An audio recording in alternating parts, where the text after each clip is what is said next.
Good morning, everyone. I'm very happy and excited to be with you today for our Capital Markets Day. We're going to provide you today an update on the progress we've made in the last 12 months compared to the presentation we gave you on the same day for capital markets last year.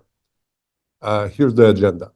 We're also all extremely excited to be here because probably as you're aware, yesterday we've announced finally the signing of what we've been calling internally Project Signal for nearly 18 months. This is the establishment of the leading tower company in the region in partnership with Zain and Task. We'll dive and spend quite a bit of time on that transaction later on in the presentation. I'll also give you an update on all the other key major structural moves we've been doing, including data centers, a new opportunity we're looking at, subsea cables. We have also Mirko, our CEO for FinTech, which will give an in-depth view of what is the progress we've been doing on that front. And Vikram, our CEO of Indosat, will give you an update on how IOH is doing. And of course, our CFO will also give you an update on our financials. First, I'll start with a few slides. I won't spend too much time on them, on what are the key industry trends and opportunities. I'm pretty sure most of you are very well versed with the industry. You've been covering it for a long time, but it's good to just give you at least our view and our read of the situation. I'm starting first with a quick recap of who is Ooredoo and what we do. Again, I'm pretty sure you're very familiar with that. Ooredoo, originally, we're a telecom operator. We operate in 10 countries, 9 of which we consolidate. IOH, and also known as Indosat historically, is held today as a joint venture since we've merged it with CK Hutchison. Totally, out of the 10 opcos, we cover close to 160 million subscribers. 60 are consolidated, a bit more of 100 come from IOH. What you see is also one of the particularities of Ooredoo. We are all in high growth countries with usually young population and also growing economies. This creates a very strong backbone for our general operation. This is a slide which you probably remember from last year, is how are we trying to position Ooredoo? On the right side, you have what we call Horizon 1 telecom operators. These are very focused on the core telecom operation. They stay within the core of the business. They focus on operation and cost efficiency. On the other side, you have what we call Horizon 3 or multi-core telecom operators. These are telecom operators which have ventured into adjacent digital opportunities, usually as carve-out. Most of them has ventured in media, content, and system integration. Us as Ooredoo, we think the right value play for us is in between. It's what is called Horizon 2 or Smart Telco. I like to refer to it as we want to be the leading digital infrastructure provider in the region. What we focus on is doing what is Horizon 1 very right. It's our core operation and being a very efficient core telco operator at our heart, but also monetizing and value enhancing our portfolio with our existing assets. So how does that boil down to our strategy? Again, for those of you that were here last year, this was the core of our presentation last year. We have 5 pillars. One is a value-focused portfolio. This is structural changes that we're doing to our portfolio to enhance shareholder value and to enhance our capital base. Number 2 is strengthening the core. That is being at the core as a telco, a very strong Horizon 1 or telecom operator. Smart telco or evolving the core is leveraging our number one asset, which is our customer base, and trying to monetize it further through digital partnerships and some very close adjacencies where we have a right to play and a competitive advantage. People, it sounds like a generic term and is usually overseen, but at the end of the day, we are a people business. We run with nearly 16,000 employees, but also telcos have evolved over the past decade, and that change has accelerated in the last few years.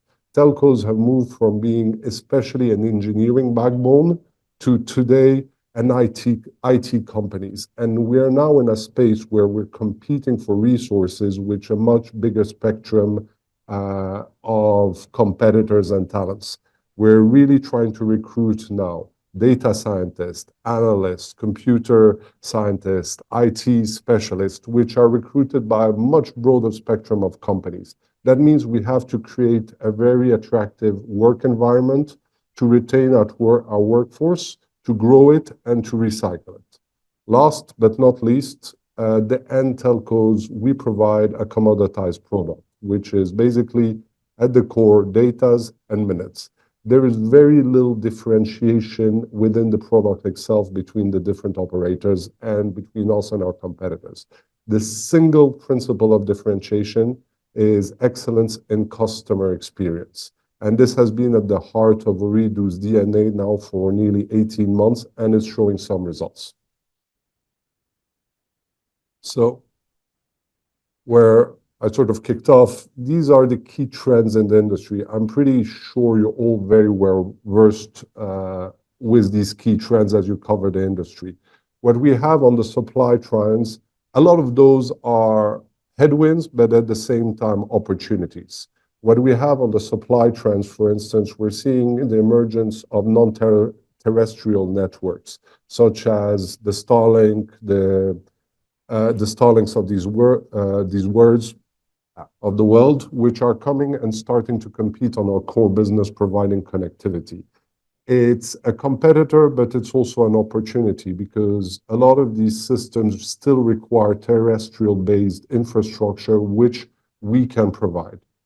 Also, telcos are probably one of the largest aggregators of customer data. So we're very prone to cyber attacks. That means we have to have invested significantly in protecting our network.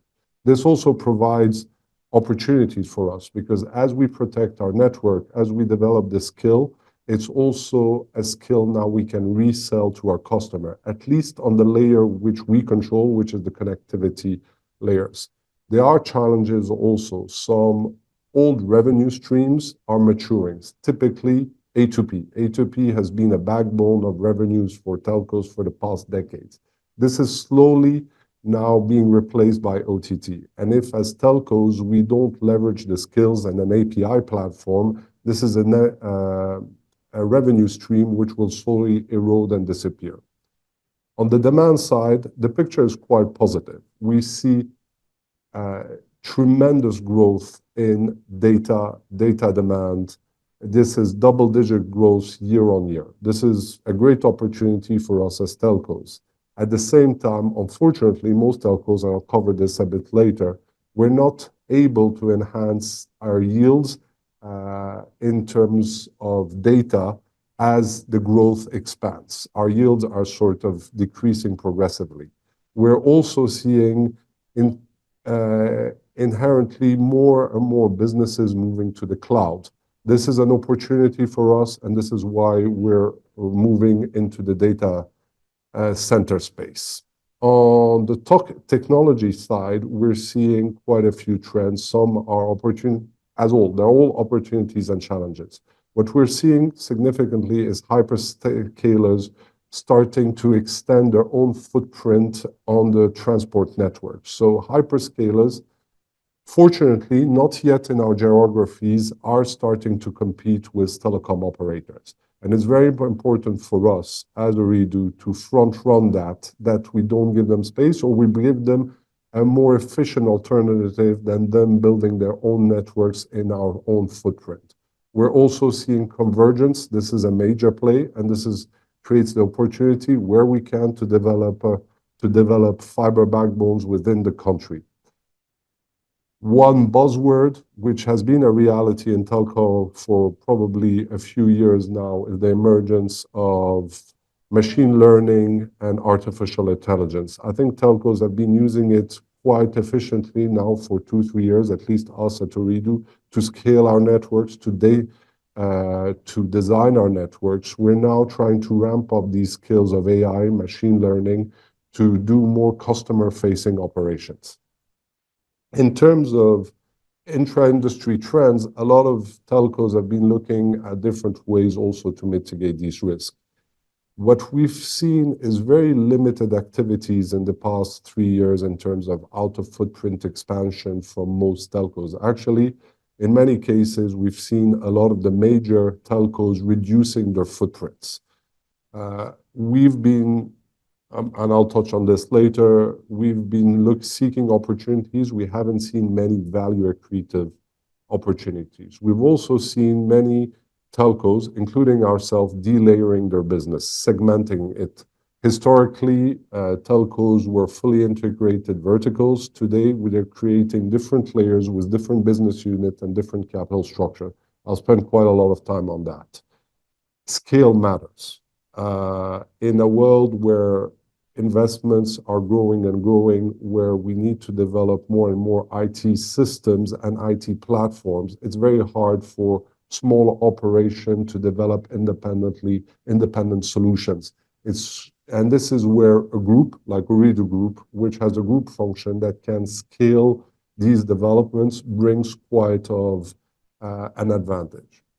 The last one, which is a challenge for everyone, not just for telcos, but predominantly in telcos, is inflationary pressures. The world has been talking about inflation for the past 2 years. We've seen interest rate spikes. We've seen a cost of labor spike. We've seen cost of fuel spike. All of this has a direct impact on telcos in general. So what's the picture around the world in terms of telcos? Well, all these trends doesn't create such a beautiful picture. What you can see on the bubble chart, which is quite chart, is telcos are basically utilities today. They have low multiples, quite a low return on investment capital, and limited growth. Actually, telcos are very defensive plays. They're positioned today as utilities. One of the issues, and if you look at these bubble, I shouldn't be telling you this as a telco CEO, even electricity utilities have higher multiples than we do. One of the reason is what you can see on the revenue trends, is telcos have had a big challenge in passing through inflationary pressures to their clients. So what we've seen is erosion of revenues, not for us, but across, in general, the telco world. What have telco done to mitigate this? Well, a focus on cost to increase profitability. What we've seen is, in general, very marginal or flat line for EBITDA and profitability across telcos in absolute numbers. What we've seen is margin expansion in terms of EBITDA margins. Also, a big focus, as return on investment capital is relatively low, a big focus on CapEx and to rationalize CapEx investments. Plus, we've passed the peak of 5G in most mature markets, and these investments are behind, and now we're focused on monetizing it. This has resulted in a compression in multiples in general across the whole telco space. The average telco multiple is 6.6 in 2019, and multiples in the telco space have compressed nearly by half a turn to 6x.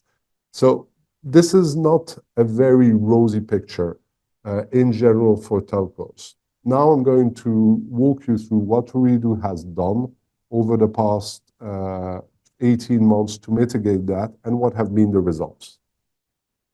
Oh, forgot this slide.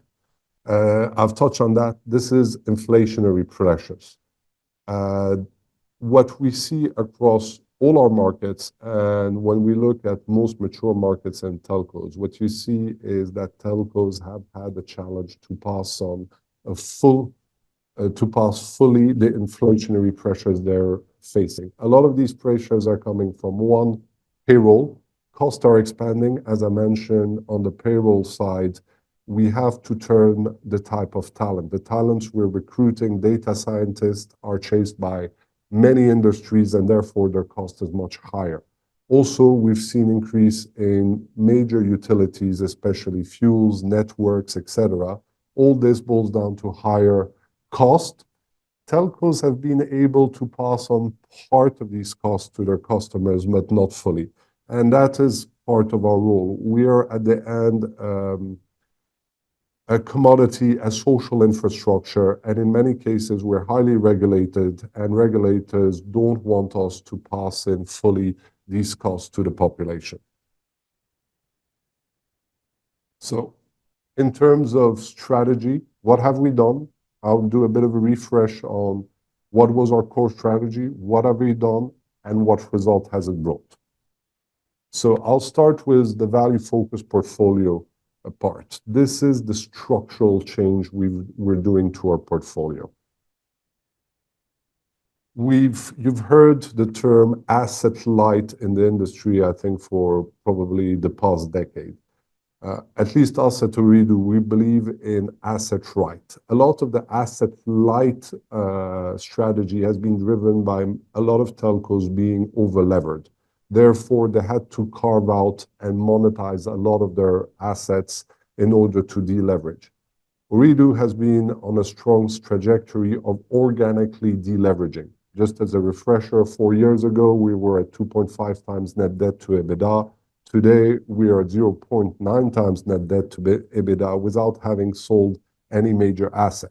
What we've done is segmented our assets into the one that we're ready to cede control, monetize, the ones that we want to retain at least a portion, and the ones that we really want to still fully consolidate and control. So this is a chart we showed you with one little novelty in the middle last year. What are these five axes in our portfolio? On the one side is the telecom business. On the other is the data center business, which we're establishing as an independent vertical.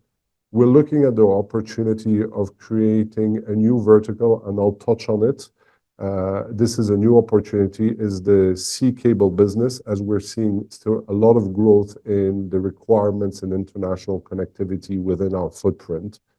Tower business, very happy. We've crystallized a transaction. We've also crystallized value on our balance sheet for assets which were not recognized. I'll touch on this later. And fintech, which is the only digital adjacency we're really chasing, and we're doing this for one reason, is it's extremely close to our core business, which is telecoms. If you look at it very basically, we already have a subscriber base, which is very large, about 56 million subscribers in under-penetrated and underbanked geographies. We already provide that business in certain geographies. And last but not least, if you look at what telecom in prepaid market is you're loading money on your telephone. We want to just expand the use of that money from minutes and megabytes to digital currency. So this is what we've been focusing in the last 12 months. These are really the four core pillars in terms of our portfolio. One is our telco operation. On a structural basis, we've looked across a whole footprint to see where inorganically, through M&A, we could consolidate our position. We couldn't really believe that in-footprint transaction are the transaction that yield the highest returns for our shareholder. The major landmark transaction we've done is the merger of Ooredoo Indosat to CK3 Hutchison in Indonesia, where we created a very strong number two. I'll touch on it, and Vikram will touch on it. It's really a case study for a successful merger and in-market consolidation. We've also done some very small additional enhancing transaction in our footprint, mainly on the fiber side and ISP to enhance our network.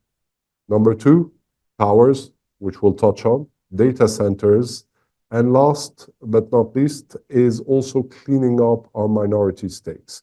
Earlier this year, Misa, which was a minority stake we had in a local data center operator, IPO'd. We've monetized that. We've also had some VC investment through Highland Capital, which we've also monetized. In aggregate, we've generated north of $60 million of proceeds just by monetizing these legacy minority position on our balance sheet. So I won't spend much time, but I'll go really to the result. About 18 months ago, a bit more now, 20 months ago, we announced to you guys the first major landmark transaction of Ooredoo.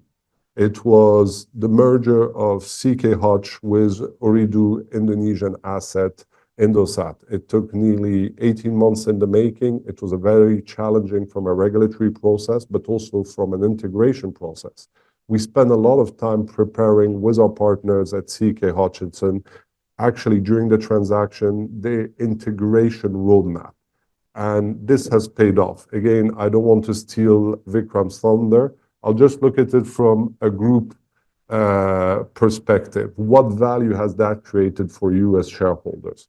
Well, 18 months ago, Indosat, and not just Ooredoo shareholders, but also for Indosat shareholders, it's created value for both sides. 18 months ago, Indosat's market cap was $2.3 billion. Today, it's at $5 billion. We've created organically nearly $2.6 billion of market cap. And this is through integration, rationalization of our networks. And we're on track of delivering actually north of $300 million of recurrent synergies in terms of network integration going forward. For Ooredoo, our see-through stake, that's $850 million value uplift just on our ownership in Indosat in our see-through stake. That also excludes the dividend proceeds we've received over the past 18 months from Indosat, which have been record-breaking for that operation. So I think this has been one of the landmark transactions which have created significant shareholder value. Next one, I think a transaction which has created a lot of gray hairs around this table and probably around our partners' tables. First of all, I want to thank all of Ooredoo's teams in the OpCos, but at the group, every function for the past 20 months have been working day and night to get this transaction done. What is it? We've merged and combined for cash and shares our portfolio of assets in towers in 5 countries. This is Qatar, Kuwait, Iraq, Tunisia, and Algeria, with Zain's assets in Iraq and in Jordan. So we're creating overnight the largest MENA tower platform in the region with, on day one, an enterprise value of north of $2.2 billion. By the way, this vehicle has zero leverage from day one. Our valuation of our assets in this exchange is $1.7 billion. These were towers which were sitting on our balance sheets, which were non-yielding assets, and which you as shareholders, rightfully so at the time, ascribed zero value. We've now crystallized that value. We also believe that this platform will probably be one of the 2 major platforms in the MENA region going forward as towercos. The region will probably consolidate. We see a lot of upside remaining in this play, and this is why we decided with Zain, our partner, to keep respectively close to 49%. I won't go into too much details because I don't want to take Renee's presentation away. The management task, which is very competent, which has originally built the backbone of this tower business, remains in the transaction and incentivized. We're owning a bit less than 2%, a bit more than 2%. Of course, Ooredoo, given the size of its portfolio compared to the portfolio contributed by Zain, is receiving a significant cash equalization payment. So once again, we believe we've generated and crystallized a lot of value for our shareholders in this transaction. Our next project, which we've been talking to you since last year, which is nearly two-thirds completed, is our data center carve-out. Slightly different business. This one, we believe, and we still want to consolidate. We actually want to own a major share in this business because we see a lot of growth. First, let's talk about the macro driver for those that were in there last year. The Middle East region is probably the fastest growing region in the world today in terms of data center expansion. And this has been driven by quite a few facts. Actually, the movement to the cloud has been late in the region due to barriers to entry. A lot of those were regulatory barriers. We have the chance, or we view it as a chance actually, to be in highly regulated environment. Ownership of land is complicated, and this creates barriers to entry, but also security and data protections are extremely stringent in the region. This has forced the regulators to say, you can move to the cloud, but that cloud needs to be hosted within the geographic boundaries of each country. This is now creating a wave of demand by all the hyperscalers. And you see four names here, but when we say hyperscalers, there are these four names. People tend to forget also the Asian hyperscalers, the ERP providers, the CVM providers. Anyone that wants to operate or sell cloud businesses in the region now needs a localized instance. This has created a tremendous opportunity in an underdeveloped market. We're seeing nearly 4x demand over the next few years in terms of capacity requirements.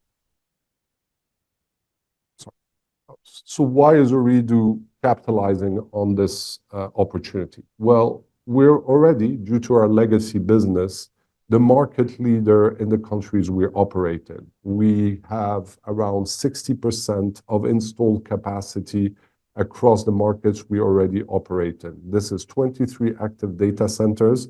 We have 3 new data centers into construction. We have 5 countries we're covering in our carve-out. For a certain reason, we had to exclude Algeria. We have around a bit shy of 30 megawatts of installed capacity. We are extremely well positioned for these reasons. We're also geographically, if you look at that map, we're strategically positioned along the Gulf region. And we believe we can provide, and the discussions we've had over the past 12 months with all the hyperscaler, we have a unique proposition in terms, instead of proposing capacity in one country, we're doing group framework agreements, giving flexibility to hyperscalers to access capacity across our whole footprint. Now, what is our ambition? We're intending to grow at least as fast as the market. So that means actually growing our capacity to 120 megawatts in the midterm. We're talking around 3 to 5 year horizon. We've committed in the last Capital Market Day to around 1 billion of investment in data center across our footprint. If you remember the previous map, we're already building 3 new data centers in Oman. We're moving very fast. We've also said that we want to bring in a minority strategic investor. Now, we're not doing this for capital requirements. We actually, as you keep repeating on each investor call, have too much cash in certain ways. We're doing this because we've recognized that over time, we're leaders in the market in terms of installed capacity, but it was a different business. We used to build data centers for us first, and then try to commercialize additional capacity to the local market. It's a new business, and we've started that for the first time 18 months ago when we announced QDC5, which is the Microsoft Azure data center in Qatar. We are now building to suit data centers and operating them for hyperscalers. It's a new business. We realize that we don't have all the skills required to be the best in class player. So we decided to go through a process and try to find a strategic player in the space that can bring expertise so we can leapfrog that learning curve.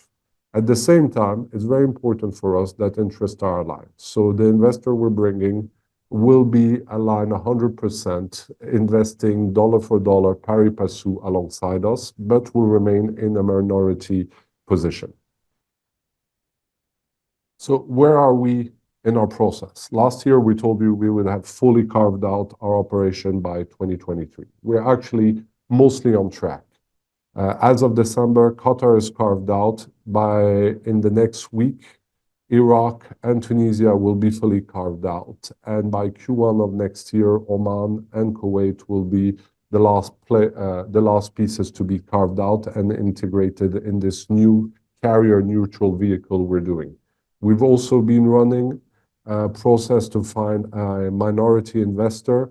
We've gone to several rounds. We started with north of 25 bidders. Today, we're down to a couple of bidders. We're finalizing the what I would call last mile negotiation, and hopefully within the first half, ideally Q1 of next year, we'll come out with an announcement of one, crystallization and validation of the value of our portfolio and our growth strategy by an independent player, but also bring the expertise required to the table.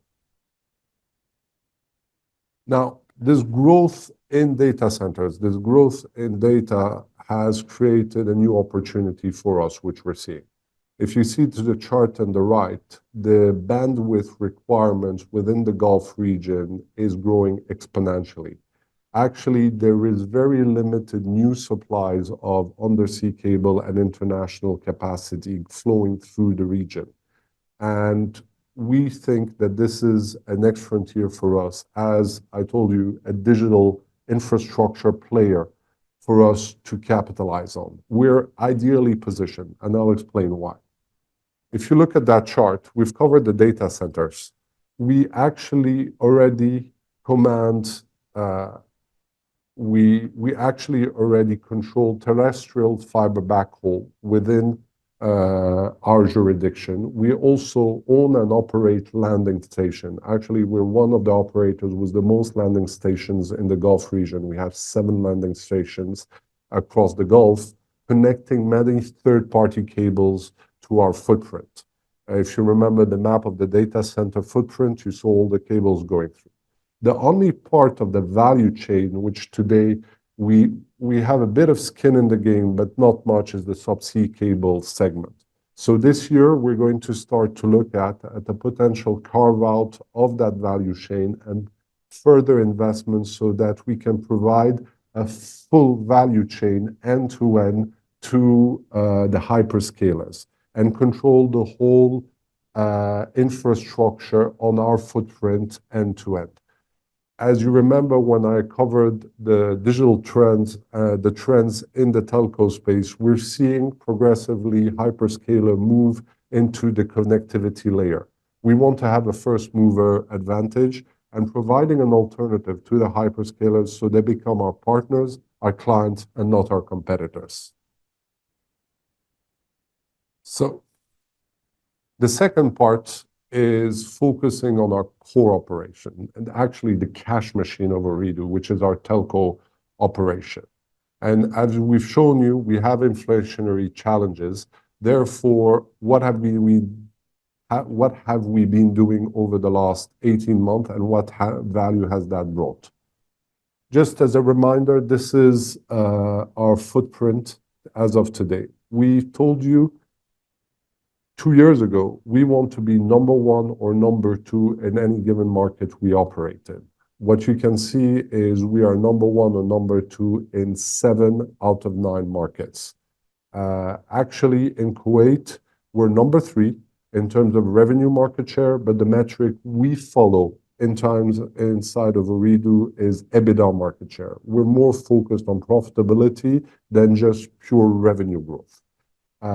And for the first time in Q3 of this year, actually, Ooredoo Kuwait has become number 2 in terms of EBITDA market share.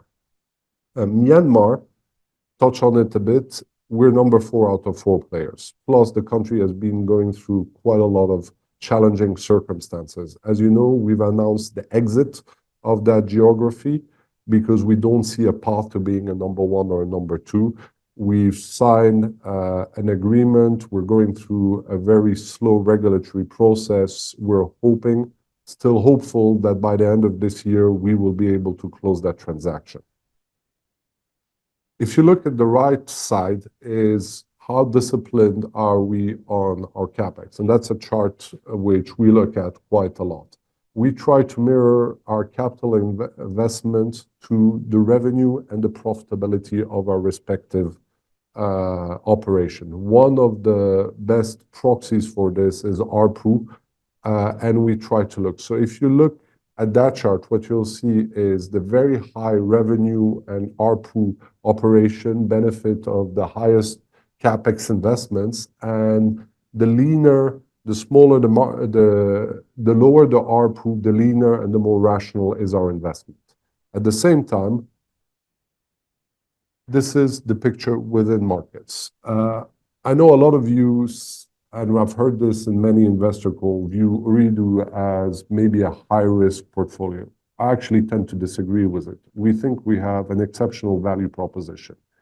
We're a combination of three high investment grade countries with limited growth, but very strong ARPUs, very strong currencies. They're actually pegged, and that's Qatar, Oman, and Kuwait. And at the same time, we actually have high growth countries. If you look at all these countries' metrics, what you will see is in terms of currency risk, we have very limited currency risk. We actually benefited from positive tailwinds this year from currency within our footprint. In terms of inflation rate, if you look across our footprint, the inflation rates are compared to the rest of the world relatively in line, except for Myanmar, which we've decided to exit, and Tunisia and Algeria, which have had some strong inflation, which is partly mitigated by a currency uplift. We're also seeing strong growth in most of our markets. This is why Ooredoo has been able to grow year on year its top line, its profitability, and its bottom line.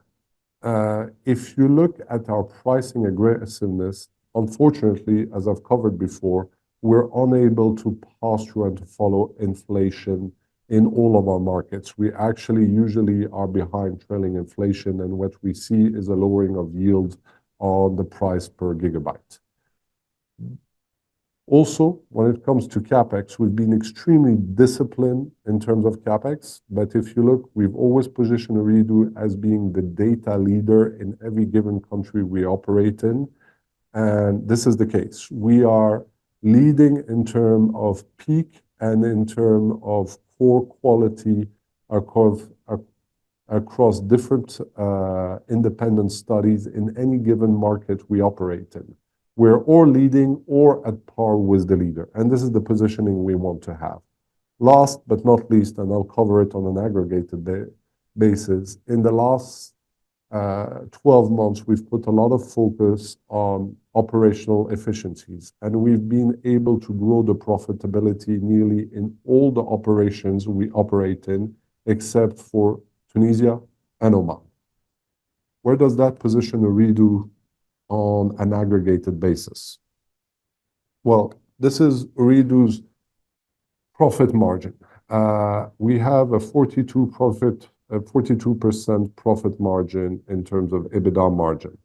This is the closest group of peers to which we compare ourselves constantly. What we see is we're best in class in terms of profitability. We're also one of the rare operators with actually an EBITDA margin which is trending upwards. Last year, we had a slight dip, as for you that have been following us, that was mainly driven to exceptional expenses due to the World Cup. But in general, we're trending upwards and we're best in class in terms of profitability with one of the only operators which has an EBITDA margin in the 40s. Also, another metrics we're looking is free cash flow generation. And how does that relate to you in terms of shareholders? Where we're number 8 globally according to the top 60 ranking from FactSet in terms of cash flow yield as a telco operator. We're also in the top 20s in terms of cash asset turns. So that means we're very efficient with the use of our cash. And if you look at the right chart, which is the important one, we have actually a much higher return on investment capital that invested capital than the industry average, which is at 3.8%. We're roughly at 5.6%. And if you see our trend, we've been able, through that disciplined approach, to significantly increase our return on investment capital, and we're continuing that trend. So it's Capital Markets Day. You're here as investors. What does that mean for you? How have we performed?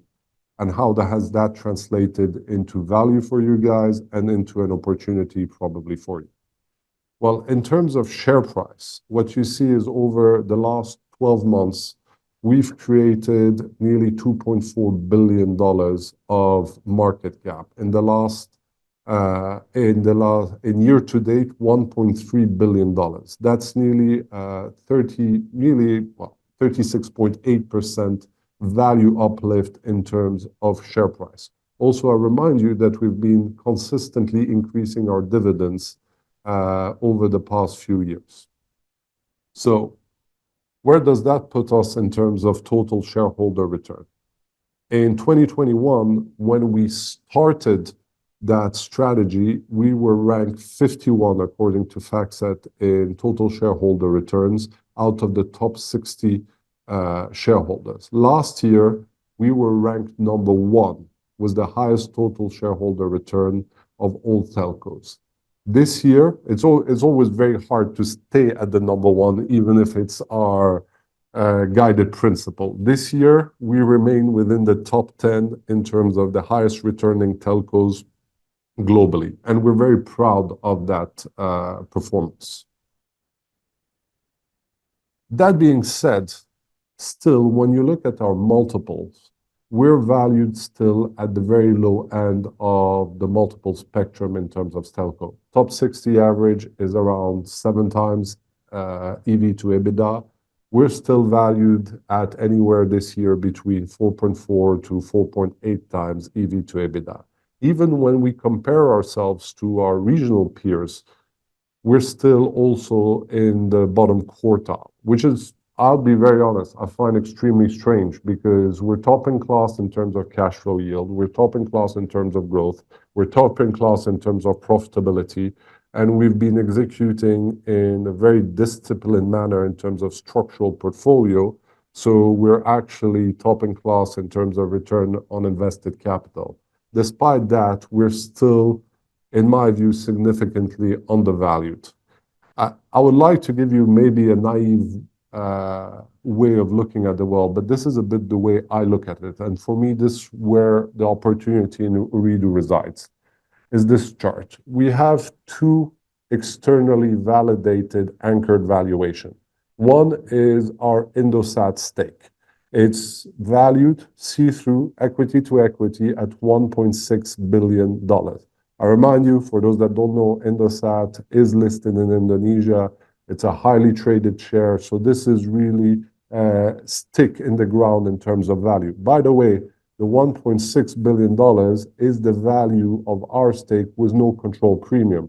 And we actually have joint control on that vehicle. So technically, you could add some premium to that stake, but we're taking a conservative view. We've just announced yesterday the crystallization of the value of our tower portfolio. 2 external investors have valued our portfolio and have signed and committed to a transaction valuing our tower portfolio at $1.7 billion. So on a combined basis, you have north of $3 billion, which are in just these 2 assets. That means the rest of Ooredoo's telco operation, data centers, footprints, is only valued at an enterprise value of $8.5 billion. That puts us at an even lower multiple of 3.3 times EV to EBITDA for the remainder of our operation. I personally believe this creates a significant buying opportunity. I, I'm biased, of course, like anyone around this table, but I do believe that Ooredoo should be trading anywhere between 5 to 6 times multiples, given our performance and the discipline we've shown as a management for the past 3 years. With this, I thank you all. I look forward to answering to your question, and I'll pass it on to our team. Thank you.